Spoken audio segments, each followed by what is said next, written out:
journey when I was studying, now helping a lot of people with the tests as well. So I've seen a lot of different, profiles and journeys and timelines. So there'll be time for you guys to ask all of your personal questions at the end. Also, feel free to put questions throughout in the chat, and I will be taking a look at that and answering those wherever I can. I'm gonna pull up our slides for today real quick. All righty. Cool. So this presentation is geared a little bit more towards beginners in the sense that we're going to be talking about like what the test is, what it entails, some of like the administrative things that come along with it. But I'm also going to be dropping a lot of, strategies and tips on how to study. I'll be sharing resources with you guys. So I think there's really something for everyone in this presentation, kind of no matter what stage you're at. I would love to know a little bit about you guys. If you want to drop in the chat sort of where you're at in your study journey. Is this presentation to help you decide if you want to take it? Are you already starting to study? Have you been studying for a while? Usually it's kind of like a mixed crowd in these, but it would be great to just kind of see where you guys are at as we go through these. So just looking into sort of what we're going to be talking about today. I introduced myself a little bit, but I self-studied for the LSAT. I used 7Sage, went through the self-guided course with like all the on-demand videos and the drills that are in there, and I'll talk to you guys a little bit about that later.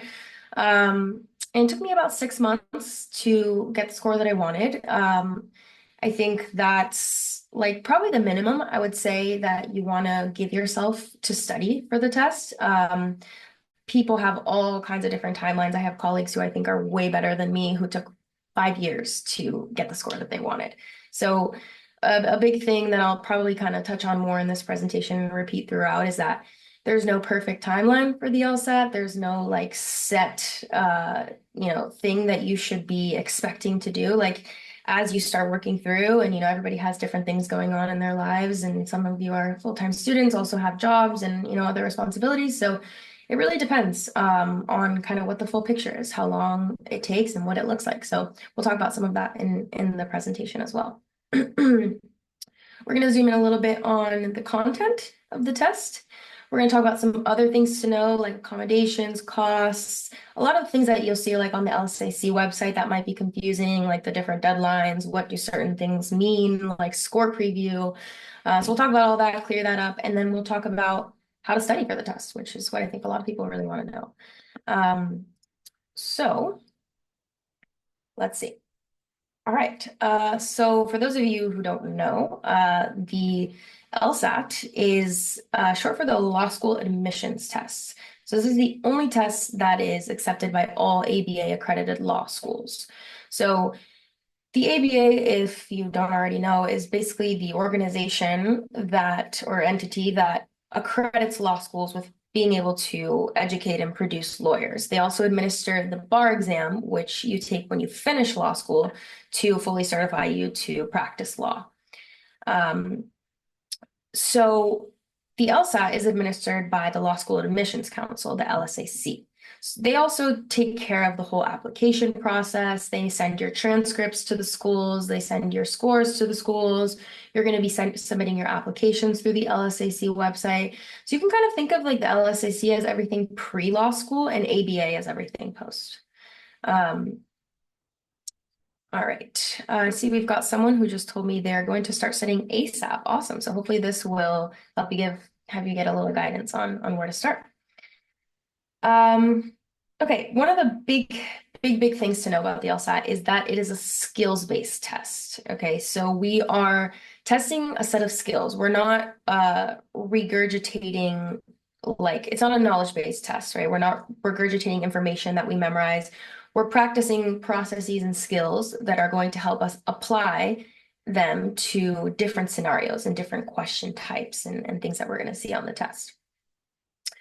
So some of those things that the LSAT tests, I think the biggest one is the ability to read critically. So can you read every word on the page exactly as it's intended to be understood, right? Don't add any of your own extra meaning or any analysis. Something I always repeat to my students is like the words on the page are the words on the page, right? And that's That's a big skill when it comes to the LSAT is being able to quickly take a look at a chunk of text and interpret it accurately. We're also going to be testing different styles of reasoning, right? A lot of logic and reasoning on the LSAT. So like deductive reasoning, can you get to the right answer using process of elimination? Inductive reasoning, can you get there by finding positive support, right? Here's the proof for this answer choice that I found in the text. Analytical reasoning is like breaking things down into smaller parts. They're also going to want you to organize arguments, right? What's the evidence for the claim that they're trying to prove? Is this a strong argument? What makes it good? What makes it bad? What are the different parts of it? They are also going to ask you to like apply things to other scenarios. So like analogies and like, okay, let's take this rule and how would it apply to a new scenario? And I think the one that's probably the biggest challenge for everybody is working effectively under time pressure. I would just like take this as a given that it's going to be hard at first. I think when I first started studying, it was like, okay, I understand these concepts enough, I think. But when it comes to like doing it in 35 minutes, it feels really, really, really fast. But the good thing is that all of these skills are 100% learnable, right? It can take time. It can take people different amounts of time. But once you learn the theory and the processes behind them, you just have to practice extensively. I think there's, sometimes I think the biggest difference between, some higher scores and maybe some lower scores is just like the volume of questions that they've seen, the amount of repetition they've gotten, the amount of wrong answers and mistakes that they've analyzed, right? So there's a learning curve, right? And it feels like there's a lot of resistance at first with learning some of this stuff. And then by the time you get all the fundamentals down, you start trying to apply it into a full-time section, it can feel like a lot. But I think one of the biggest lessons that the LSAT taught me was like, it is so important to just like show up consistently. Like it's better to study an hour a day over a long period of time than it is to try and cram 8-hour days into like 2-3 months, right? I think I really liked the LSAT because it showed me like over this long period of time where I put in work consistently, and I wasn't doing 6 to 8 hour days, maybe like 2 to 4 hour days. And once you kind of get through a long period of time, you look back and you're like, whoa, look at all of that improvement that I made, right? And so I think that's like a really big thing that I want to communicate to you guys is like, this is all learnable. It can't always be rushed. So there's going to be a lot of patience required in this process, right? Okay, cool. Let's see. What else do we have here for you guys? Okay, so the way the test is comprised is it has 4 35-minute sections. So the total time of the test is 2 hours and 20 minutes, and you have a 10-minute break dividing the first two and the last two sections. Okay, so as of August 2024, there are 3 scored sections. There's 2 logical reasoning sections, and we'll talk a little bit more about what these sections are in a minute. And there's 1 reading comprehension section. So I know I said there were 4 sections total, right? So 3 of them are scored. 1 of them is not. The one that is not scored is like the experimental section, essentially. They think they use it for testing future administration's questions, kind of getting a sense for how people would do with certain questions. So they don't score it, right? The thing is, you're not going to know on test day which sections are scored and which are not, right? The order of the sections is completely random. So you could get, and I guess I should say that the 4th section, the one that's unscored and experimental, is going to be a repeat of one of the other 2, right? So you're going to have 2 scored LR, 1 scored RC, reading comprehension. And then the 4th section will either be a 3rd logical reasoning section or a 2nd reading comprehension section. So you could get 3 LR, 1 RC, or 2 and 2. The sections are random in terms of the order. So if you get 2 LR and 2 RC, you're not going to know which of the 2 RC is counting towards your score and which is not. If you get 3 LR, you're not going to know which 2 of those 3 are counting and which are not. So there's no point in trying to like figure that out on test day. Like, oh, these questions seem like a little bit different than what I'm used to seeing. This must be the experimental section. We don't want to spend any time and energy doing that on test day. We just want to treat everything as though it is scored, right? That's going to be your best chance of success. Um, okay. And if there are any questions there, feel free to put them in the chat. I'm going to keep moving through though. Um, Okay, so where can you take the test? This has changed a lot over the course of the last few years. I think everything kind of like post-COVID, it's constantly changing. But I think we're in a little bit of a swing now where this looks like it's going to be the structure moving forward. So pre-COVID, we were taking the test in person, pencil and paper. I think it was a 5-section test, kind of gnarly. It's a lot of questions, a long time to be sitting down taking a test. They then switched to like a 3-section test where it was fully online. That was during COVID. And now we're back to a 4-section test, right? With the removal of logic games, which we'll talk about in a second as well. So where can you take it? You can take it online at your house, in a hotel room, in a rented room in the library, as long as you meet the requirements of the proctor. So when you schedule your test, when you register for your test, you're going to see, certain requirements like, you can't have like a lot of things on your walls. You can't have papers all over your desk. Like it has to be a clear space to ensure that you're not cheating, right? Sometimes they'll ask you to like put a blanket over your TV or something. Um, so you can take the test at home, or like I said, in your own space. You'll have to work with Prometric, which is like a digital proctor company. They'll send you all the instructions, but you basically download a software so that they can monitor your activity on your computer. So they're going to be able to see you through your computer camera, and they'll be able to see your screen as well. So, for example, if you are looking off to the side very frequently, or you speak or anything that looks suspicious to them, they'll stop you, right? The other option is to take the test in a Prometric digital testing center. So if you go to a testing center, it doesn't mean that you're going to be taking the test on pencil and paper. It means that you're going to this it's a digital testing center. It kind of is like a computer lab. Like you have all these stations with computers that they provide for you, and there'll be a proctor in the room. They'll give you scratch paper, they'll give you noise canceling headphones, which I've actually heard they're pretty good. Um, so yeah, those are your two options. And a lot of people ask me like which one's better. I think people have had bad experiences with both. The bad experiences that you read are mostly like, well, I think at this point you probably see a lot of things on Reddit, but um keep in mind, like if you're feeling nervous about testing with a proctor, like usually the things that get reported or posted on places like the r/Reddit, or the r/LSAT on Reddit. Usually those people like report bad experiences, right? You're not having a lot of people come on and say like, oh, I had a great experience with my proctor. So try and keep that in mind if it's making you nervous, some of the things you're seeing on there. But my point is, if you're trying to decide which one is right for you, I would just like consider the scenarios, right? If you're someone who feels like, uh, I'm really afraid of, my roommates being loud, or like I live in a dorm, or I don't have somewhere that I can, take the test with like strong Wi-Fi and no distractions. Maybe the testing center would be the right fit for you.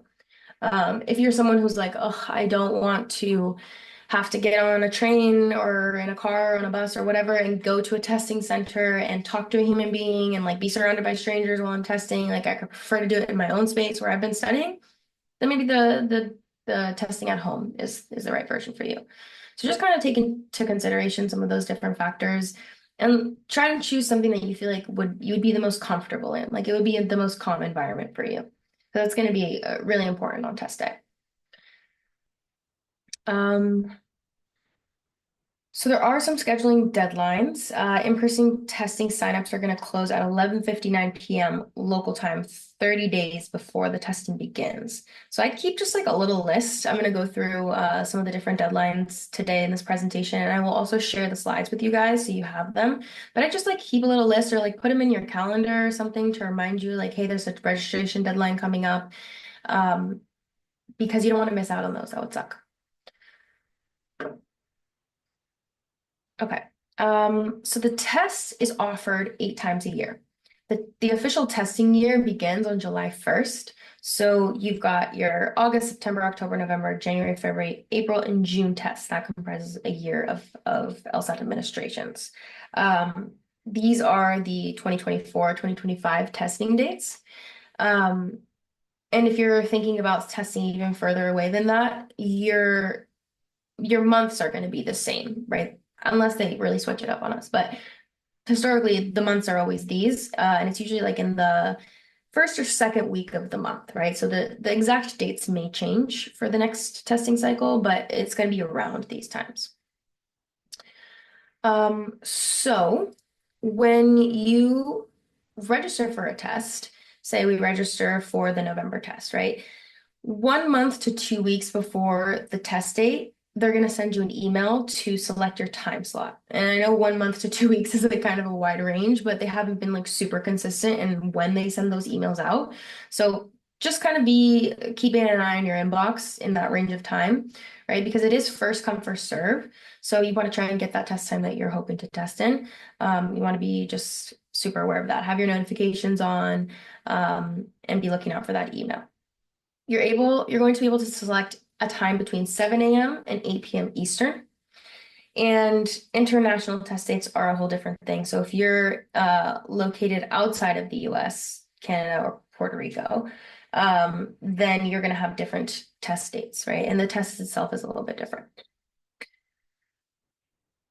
All right, so let's talk a little bit about scoring. The LSAT scores everything equally. So each question is worth, you can think of it as it's worth a point, right? And there are no penalties for incorrect answers. So you don't want to, skip an answer feeling like, oh, they might dock me. I think there are some other standardized tests that will dock you for wrong answers. There's no penalty for incorrect answers. So you shouldn't leave any questions unanswered. If you're running out of time, just select the same answer choice, go C all the way through to give yourself like a statistical chance of getting maybe 1 or 2 more points there. So you're giving 35 minutes to complete each section, and you're only allowed to work on a single section at once. So you can't go from one LR section to another and then come back to that previous LR section.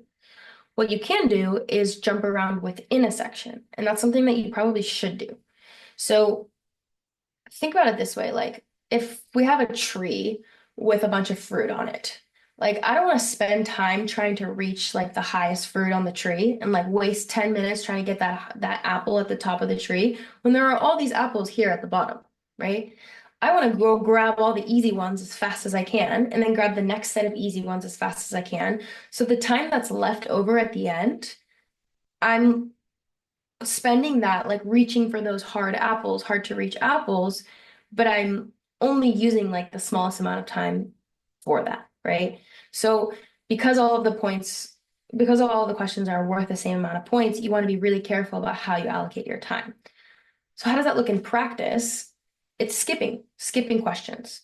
If you read the question, right? You've read it, you've looked at all the answer choices, you still have no idea what you're supposed to do, get out of there, right? Jump ship, go to the next one. You don't want to spend a single second longer on a question that you're probably going to get wrong anyways, right? You want to try and be as efficient as possible. So let's get all of the low-hanging fruit, the things that we can answer, and then we'll go back and spend our remaining time allocating towards the next set of lowest hanging fruit, kind of like that tree example.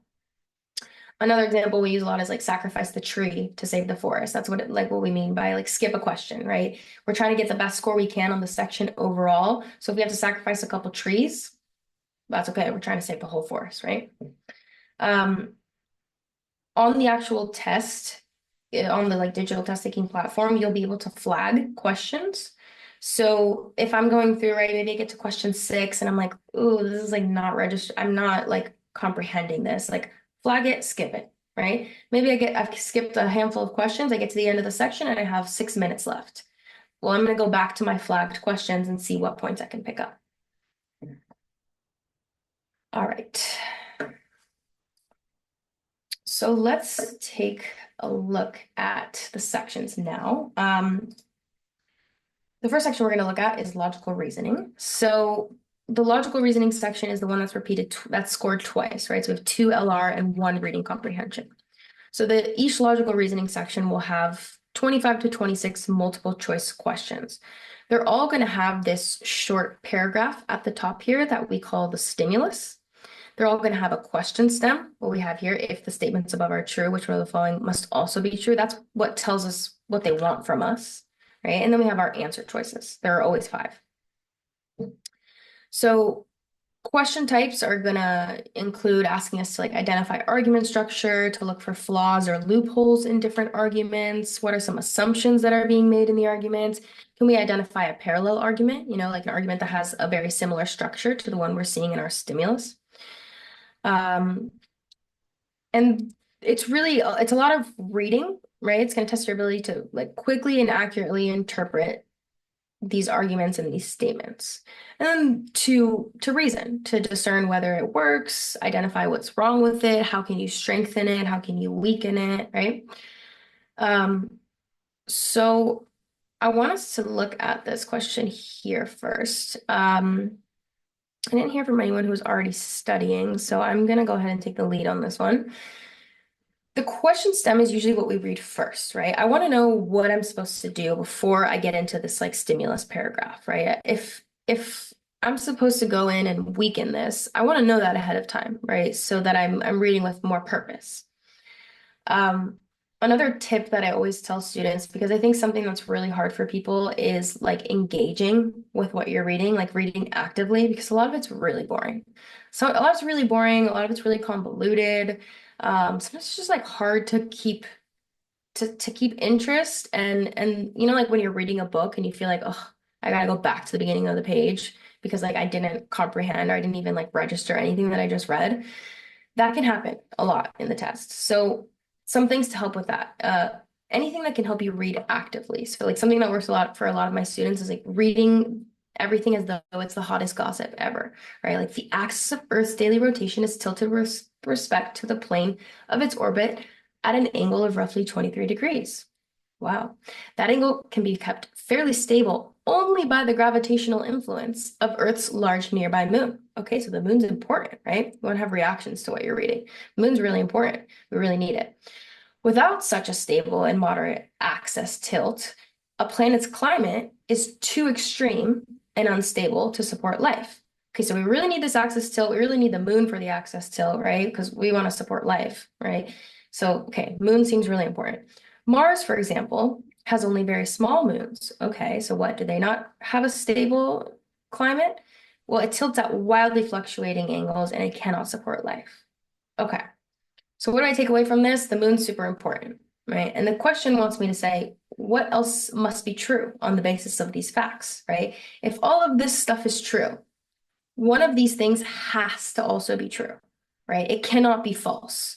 If one of these answer choices could be false, if we can think of a scenario based on the stimulus where it could be false, it's not the answer we're looking for, right?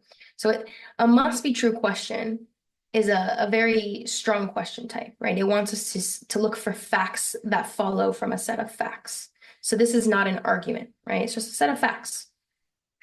And you can kind of split your question types up into questions that have arguments and questions that don't. Most of the questions do have arguments, but there are a fair amount that do not, right? Okay, so based on all of these facts here, we're kind of taking away the moon's super important. We need it for the axis tilt. We need it to support life, right? Look at Mars. They have only very small moons and they don't have a stable axis and they can't support life.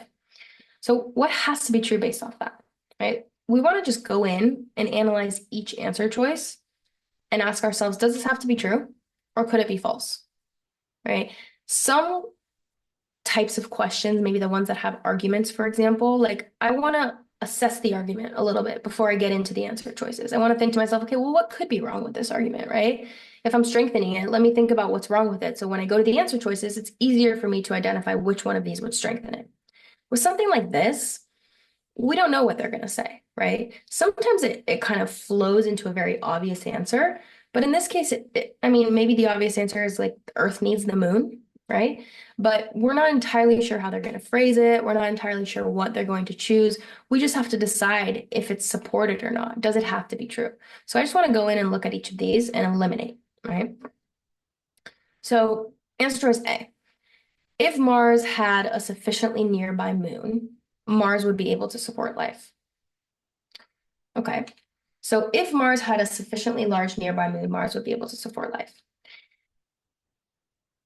Intuitively, this sounds pretty good, right? I'm thinking, okay, well, the moon's really important, right? I want to be able to support life. Uh, do we know for a fact, though, that Mars would be able to if we gave them a moon? We know that the moon near Earth is necessary, right? We know that the moon near Earth is necessary for for our stability. But I don't necessarily know if giving Mars a moon would make them able to support life. What other things do you need to support life, right? Do you need like to have water on your planet? Do you need to have an atmosphere that has oxygen in it? There are a lot of other factors here that we have to consider, right? I'm not sure just giving Mars a large nearby moon would just make them able to support life. However, if Earth's moon were to leave Earth's orbit, the climate would be unable to support life. That has to be true, right? You see the difference there? Like the facts they've given us is Earth needs its moon because it allows it to support life. They give us an example, and this is what they do to kind of confuse you. They'll give us an example. Look at Mars, right? They only have small moons and they don't support life. But we have to also think about other possibilities because there are things that have to be true and things that could be true. And that's a big differentiation on the LSAT. So A, maybe, right? Maybe if we give them a large nearby moon, they would be able to support life, but we're still missing some other considerations. Like what else do you need to support life? But we do know based on the facts that Earth needs its moon, that if we took it away, it would be a problem, right? So that's why B is supported and A is not. Right? So it might seem like a little bit hard to follow at first, but just to give you guys kind of like a taste of the type of reasoning and the type of thinking that you have to do on this test. Again, there's a big learning curve. We'll talk about this in the how to study portion, but you're going to want to like really spend some decent time exposing yourself and working on the fundamental theory, like understanding what makes up an argument, what makes up a valid inference, which is what we're trying to do here, make a valid inference, a logically valid inference. And then once you start applying it, it'll start to feel more comfortable. At first, it feels all like kind of abstract, but I promise with time, it will feel better. Okay, cool. So that is LR. Let's talk a little bit about RC. So the RC section, rather than, 25 questions with like mini paragraphs, it's going to be 4 long paragraphs where we read, answer questions, read, answer questions, read, answer questions, read, answer questions. Each passage is followed by 5 to 8 questions. Some characteristics of the section. The passages are dense. They are on a variety of topics from arts and literature to economics, social, material sciences, history. We're going to see all kinds of topics. Some of them very interesting, many of them very not interesting.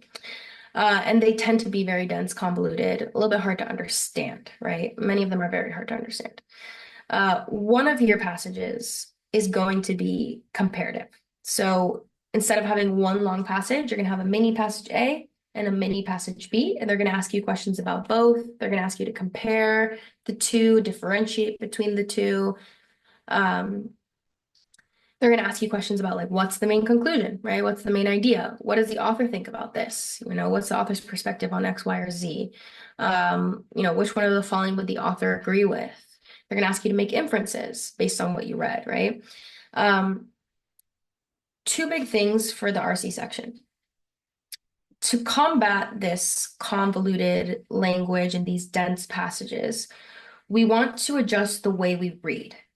So I don't want to read for every single detail and try to remember every single detail of the passage, right? I'm kind of trying to treat this like an open book test.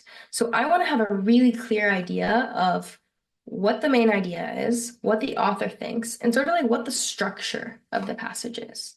So if you end up going through the 7-stage core curriculum in the reading comprehension section, we'll go through the different types of structures that we see in the reading comprehension section. Some are like critique and debate type passages. Some just have a single position. Some are spotlighting a person or an event, right? And they don't really have an argument. They're just telling us about something. So we want to be aware of all those different structures so we can adjust our reading, right? If I'm looking at a critique and debate passage, I want to really kind of keep track of, okay, the first paragraph is an intro to the problem.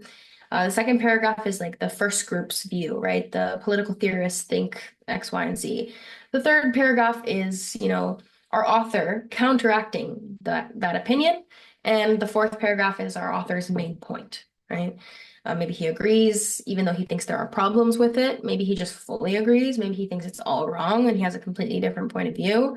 But we want to kind of keep track of that structure so that when we hit the questions, if we don't know from memory what the answer is, we can very efficiently come back to the passage and be like, okay, well, they're asking you what the author thinks. I know that's paragraph about the political theorists. I know that's paragraph 3. That's where the author tells me all about what he thinks about the political theorists. So I'm just going to go right there and try and find what I'm looking for. They're going to ask you about the purpose a lot. Like, what's the purpose of the last paragraph? Well, if we, keep track of the structure like we just did, we know the purpose of the last paragraph is to give the author's main point. They're also going to ask you, we talked a little bit about some inferences. They'll ask you to make general inferences about specific pieces of information like they do here, which one can be inferred about the absence of cell walls in some bacteria. So you see, like, you can kind of get a peek into, like, some of the science passages are rough.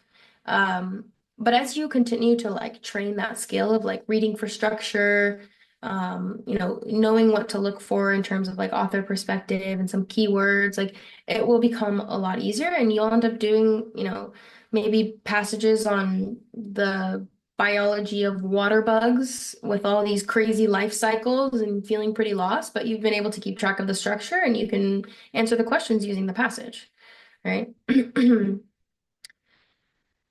So yeah, I think RC is one that people tend to put off until later.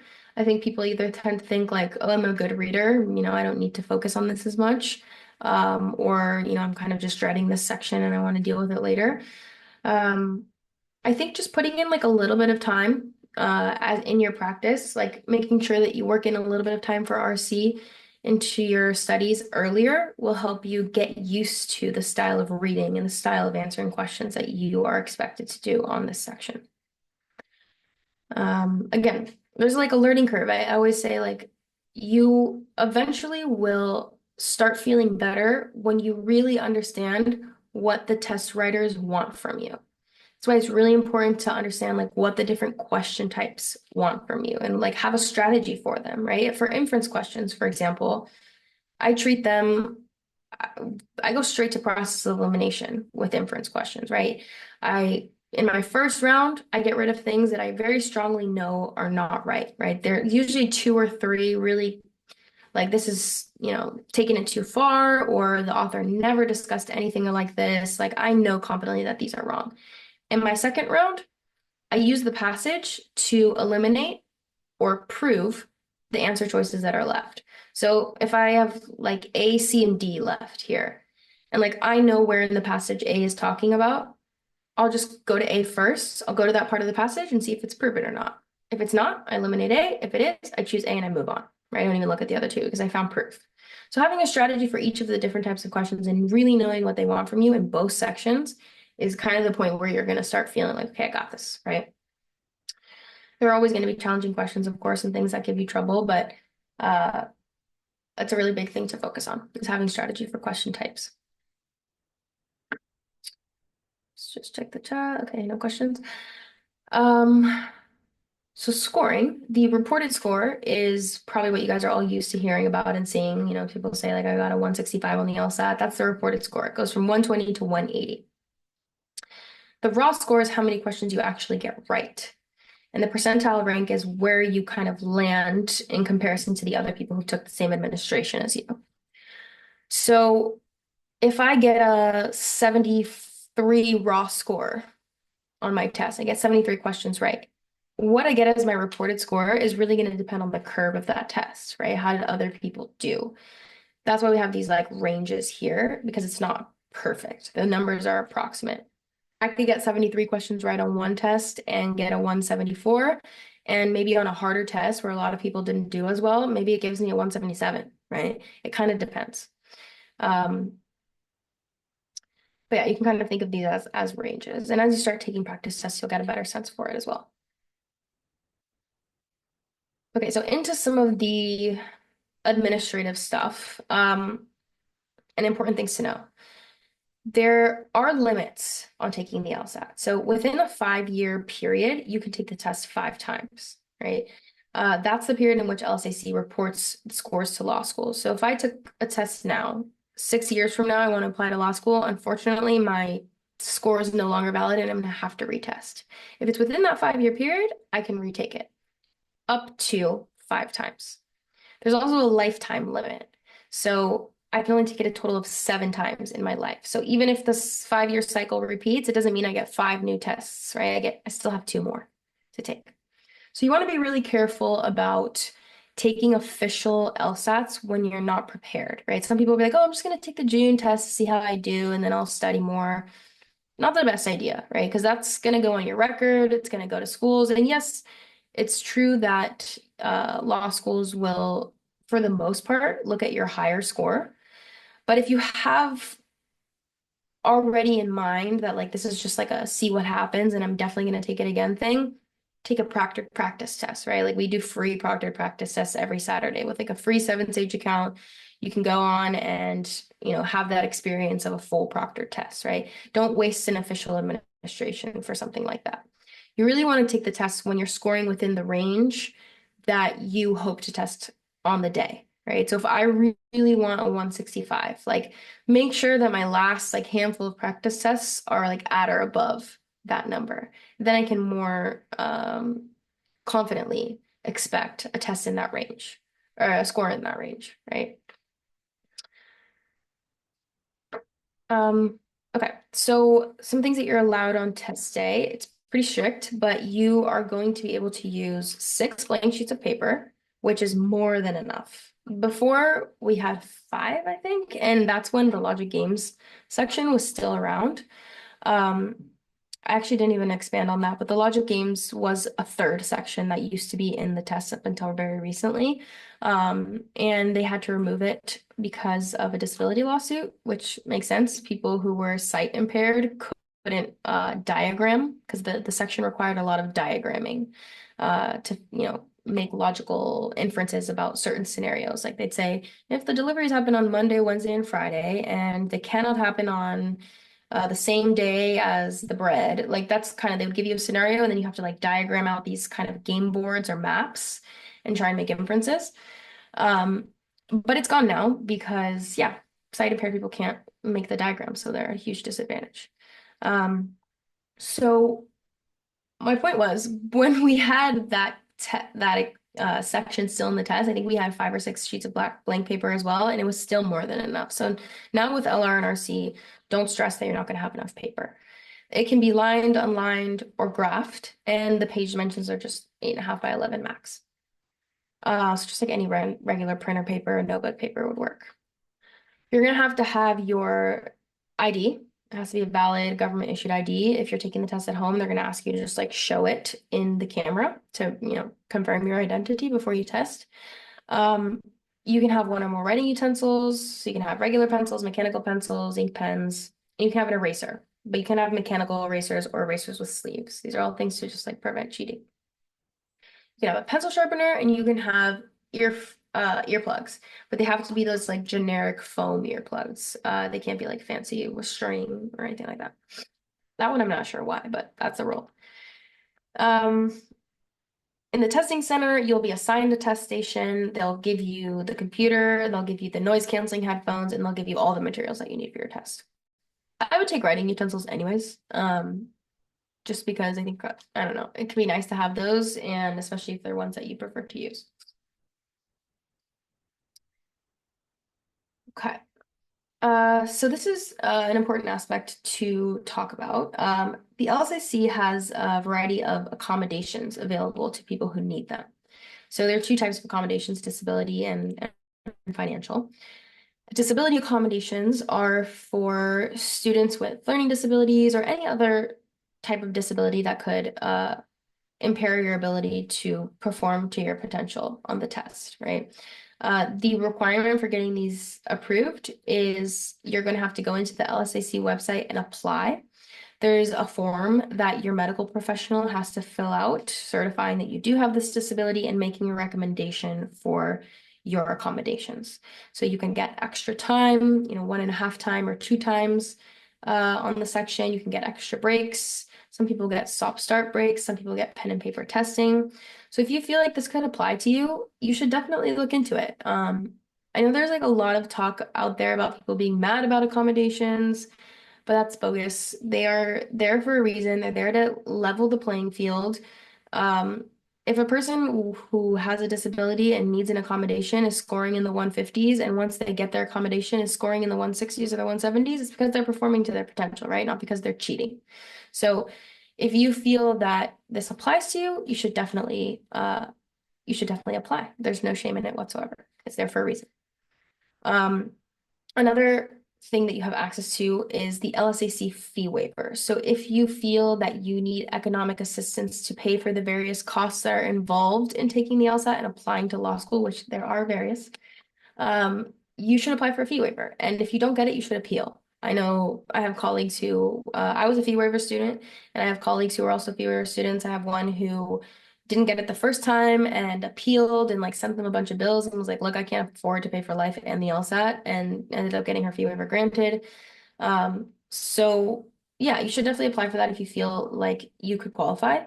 Um, it gives you a lot of benefits. They'll waive the Law Hub Advantage subscription fee. So everybody has to purchase a Law Hub Advantage subscription from the LSAC. What that does is it gives you the ability to use real prep tests to study.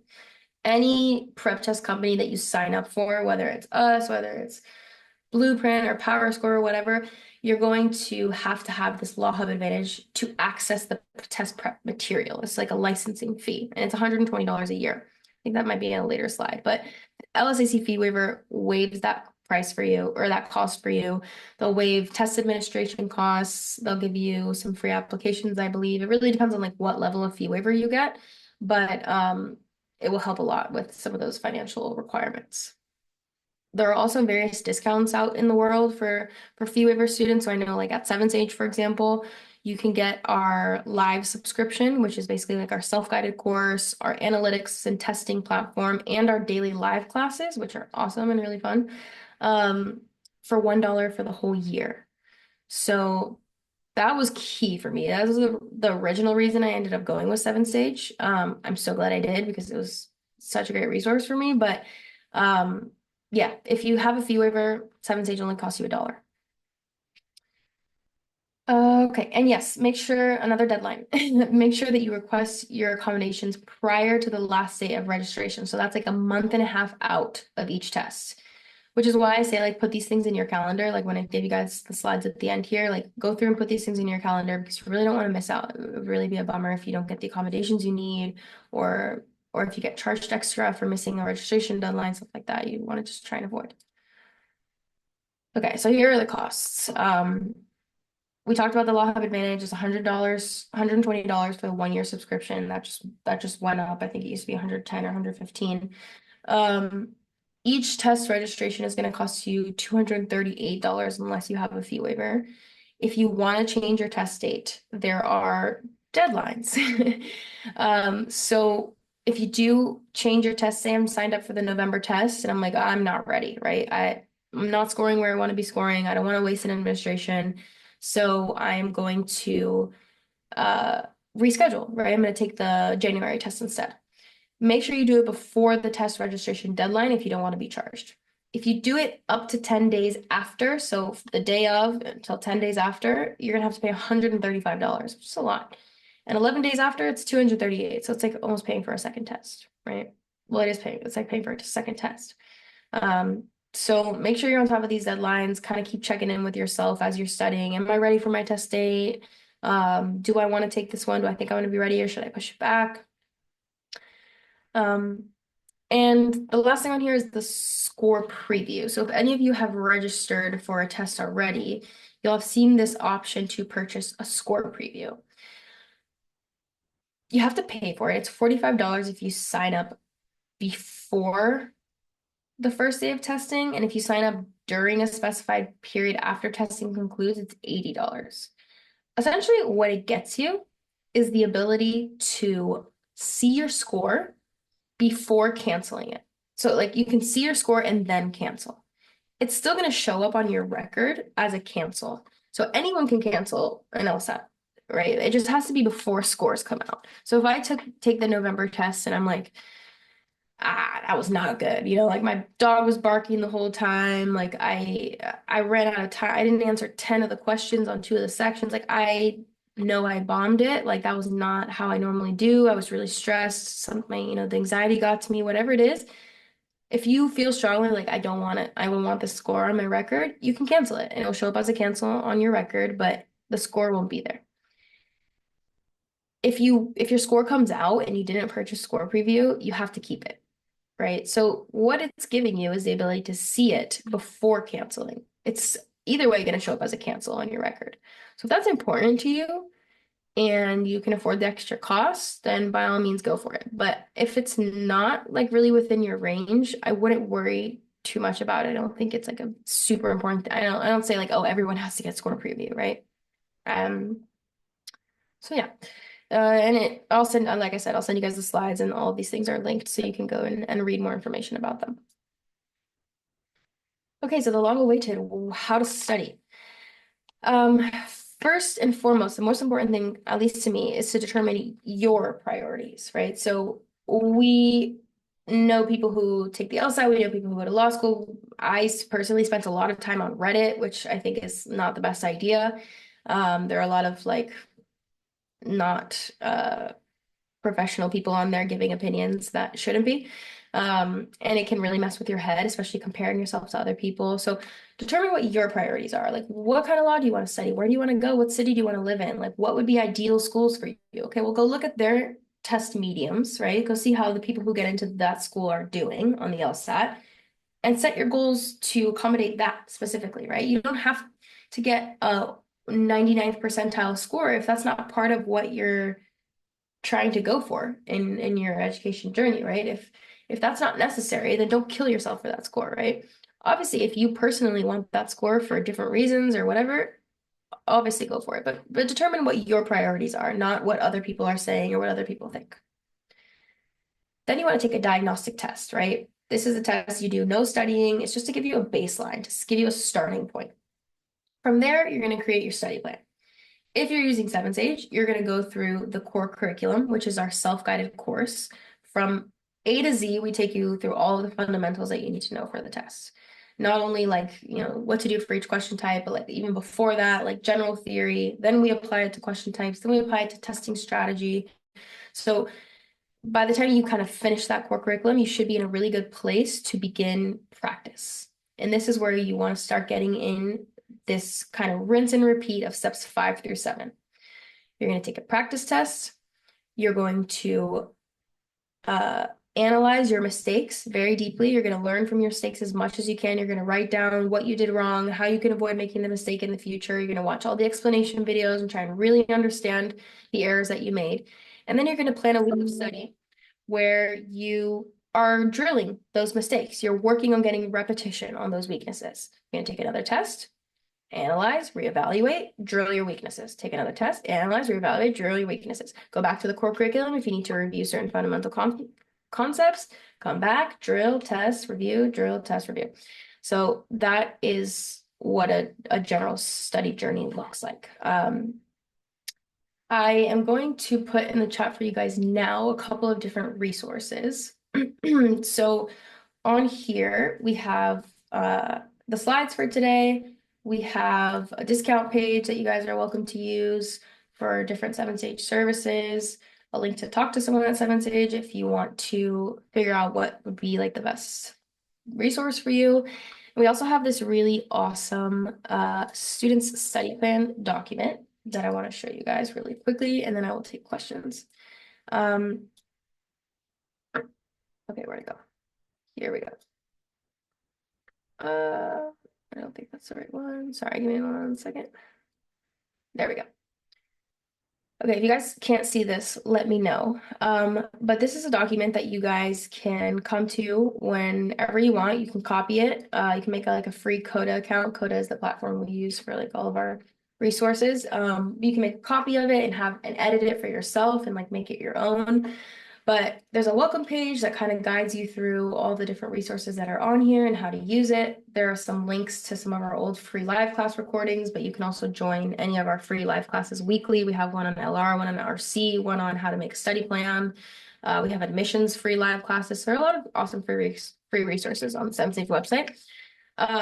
But we've got like different goals and priorities for taking the test here, some mindset building exercises. We've got a wrong answer journal for you. This is kind of what I was talking about. When you take your PT, you want to write down what you did wrong, how you can avoid making that mistake in the future. We've got a nice little wrong answer journal in here for you with some guidance, right? Here's some more strategies on what to do when you're stuck between two answer choices, red flags. We've got, ideas for like when to take PTs, when to switch to time practice. We've got example study schedules in here for like different scenarios. Um, we've got a drill bank, a PT usage guide, test day encouragement, LSAT vocab. This is a good one. Um, and if you copy this doc, you can add to the list to make it your own. We've got like our logical quantifiers and what those mean. That's going to be really important for you to memorize. There's a score conversion table in here. There are guides on each section. So it's just like a very, very, very, very useful resource. I recommend you guys take advantage of. Um, but really, first step is getting those fundamentals under your belt. So I really recommend going through some sort of self-guided course or signing up for a traditional course where you have an instructor, which we have at 7 Sage, and I know there are other options as well. So yeah. Hopefully you guys can get some good use out of that. And I think Bailey, the tutor at 7Sage who created it and runs our study plan workshops, the free study plan workshops, she's got her tag it here. You can just tag her if you have questions and she'll eventually answer your question on here. So yeah, that is pretty much the rundown. Do you guys have any questions? I know I talked a whole lot, so happy to answer any questions you guys have about in general, or just like even if it's about your kind of personal situation, feel free to ask away.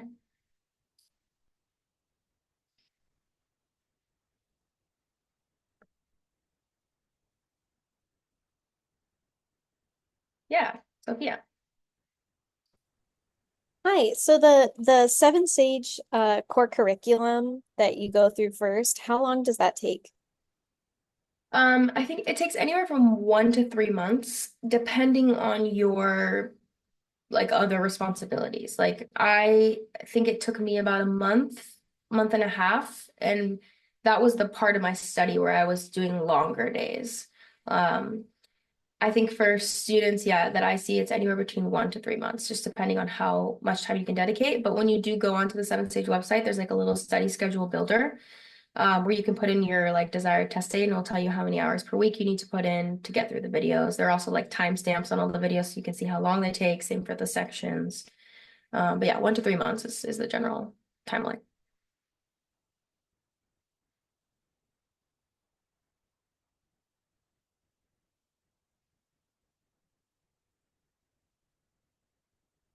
Any other questions?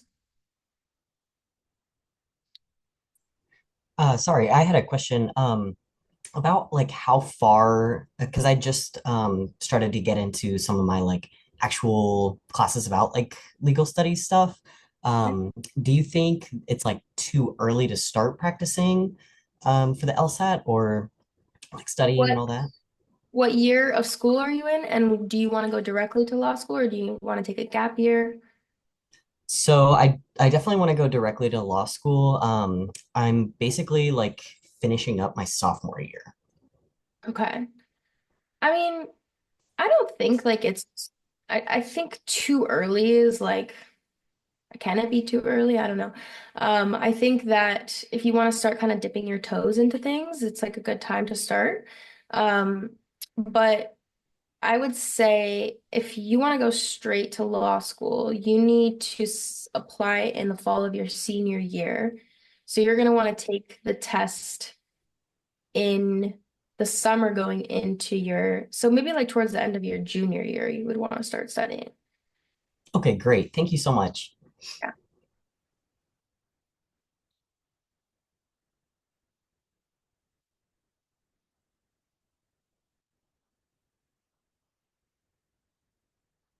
Any other questions?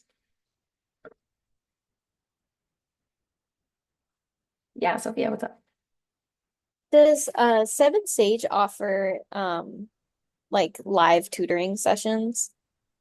Yeah, we do. So good point. I only talked about the subscriptions really, but we do offer live one-on-one tutoring.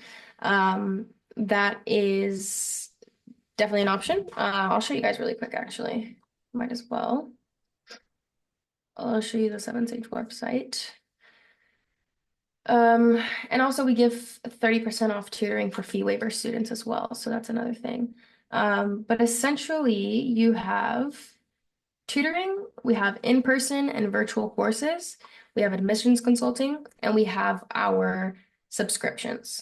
So the subscriptions is all self-guided for the most part, right? So the core is what I was talking about before. It's fully self-guided. You do everything on your own, but you have all the materials within the website to do it yourself. That's what I did. We've since added, since I studied, we've since added this second tier, which is live. So it's still self-guided, but you have the ability to join our daily live classes and see the full library of previous live classes. So you're getting FaceTime with our top instructors in a classroom environment, but it's not like a course, right? That has like a logical progression to it. You can just like join a class on conditional reasoning, or join a class on, reading strategies for RC. And then Coach is still a subscription, but you get 2 half-hour tutoring sessions per month, and you get weekly check-ins from your coach with a study plan and any feedback on tests that you've taken in that week plan. If you do the one-on-one tutoring, you get obviously one-on-one time, however much one-on-one time you go for with your tutor. And you also get a fully customized study plan. So like, for example, we can look at one of my students really quickly. Right, so we've got every single week I'm putting in, updated study schedules for the student based on, what's going on in their progression. We also have like, all the sessions that we went through together. I, add some additional resources into here. So you're going to get that very individualized attention with tutoring. So it's the self-guided, the tutoring is very one-on-one. It's something I usually recommend to people who feel like they really need like someone to guide them through the process, or they've already studied a lot on their own and they're kind of hitting a wall and they need like somebody to tell them what they're doing wrong. The courses, whether it's in person or virtual, we don't have that many in-person cities, but we do have a lot of virtual courses. Those are like 10 weeks long, like very logical progression. You show up to class with your instructor each week, you have a study plan, you have office hours, that whole thing. So those are really the options, and I kind of think it kind of varies from like how much structure you need, right? And how much kind of like you can drive it yourself and how much you want some external guidance. But the discount page that I put in the link is going to have discounts on all of the things that I just touched on.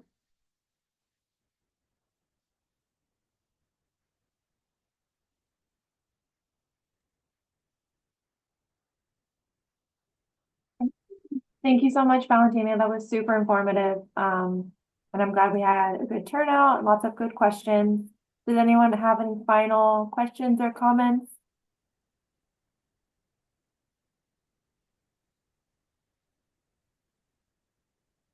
Okay, if anyone has any questions that come up later, we did record the session and we will be sending out an email after the fact. So if you think of something and you'd like me to forward it to Valentina, feel